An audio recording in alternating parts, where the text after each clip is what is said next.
Salim Ahmed Hamdan, Osama bin Laden's driver and bodyguard, was captured by Afghani militia in 2001. He was turned over to the US and detained in Guantanamo Bay. Hamdan was later charged with conspiracy to commit acts of terrorism. Hamdan filed a writ of habeas corpus with the US Federal District Court. This compelled the court to look at whether his detention was legal. However, before the district court even ruled on the matter, the U.S. Military Commission began proceedings against Hamdan.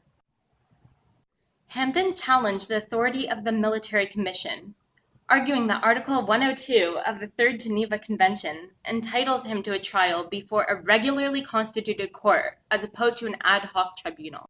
The U.S. argued that since Hamdan was an enemy combatant and not a prisoner of war, he was not entitled to a trial before the federal court. The U.S. also claimed that the Geneva Conventions did not apply to acts of terrorism, as they only applied during times of war. The district court accepted Hamdan's argument, stating that the Military Commission could not unilaterally designate Hamdan to be an enemy combatant. Therefore, another competent body had to support this designation for it to be valid. Until then, Hamdan was to be tried as a prisoner of war, entitled to the protection of the Third Geneva Convention. However, the Court of Appeal reversed this decision, stating that the Geneva Conventions were not enforceable in federal court.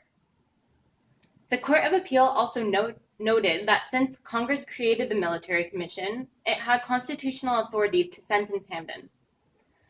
The decision was appealed and sent to the U.S. Supreme Court. Issues of this case were: 1. Was the Military Commission established by Bush or Congress authorized to try those deemed enemy combatants? And 2. Can the rights provided by the Geneva Conventions be enforced in federal court through habeas corpus petition? In the final ruling, the court found that the president did not have the constitutional authority to create military commissions. The commissions or any military tribunal has to comply with the regular laws of the United States, regular court procedures, and the laws of war. Yes, the rights protected in the Geneva Conventions may be enforced in federal court on these points. 1. The Military Commission was not authorized, so the Geneva Conventions and Uniform Code of Military Justice should be followed as part of the ordinary laws of war.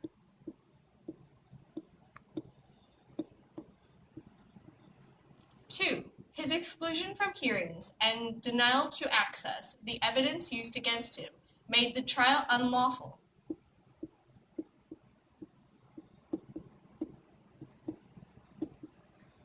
And 3. Must apply the same rule of law and procedures afforded to all civilized people.